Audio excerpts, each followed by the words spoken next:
Il y a exactement 48 heures, je me suis fait sortir de l'enterrement de mon propre père par la sécurité. Vous avez bien entendu. Pendant que le cercueil descendait en terre, ma belle-mère, Corinne, a fait signe à deux gorilles de m'escorter hors du cimetière devant toute ma famille. Elle m'a regardé avec un petit sourire en coin et elle m'a chuchoté, « C'est fini pour toi. Tu n'as plus rien ici. Retourne dans ton trou. » Elle pense avoir gagné.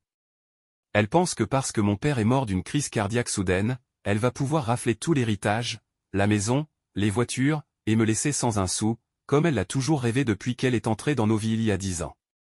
Mais Corinne a fait une erreur monumentale.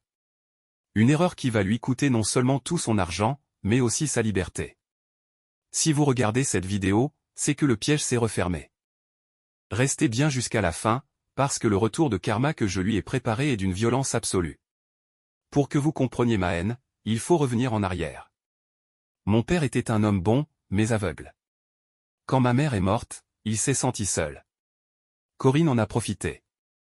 Elle est arrivée avec ses valises et son fils, Lucas, un parasite de première classe. Dès le premier jour, ils m'ont fait vivre un enfer.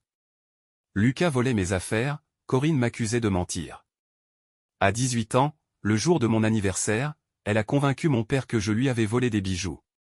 C'était faux, évidemment. Mais mon père, fatigué et manipulé, m'a demandé de partir. J'ai dormi dans ma voiture pendant 3 mois. J'ai dû me reconstruire seul. Pendant ce temps, Corinne et Lucas vivaient la grande vie dans la maison que mon grand-père avait construite. Ils ont vidé les comptes de mon père, ils l'ont isolé de ses amis.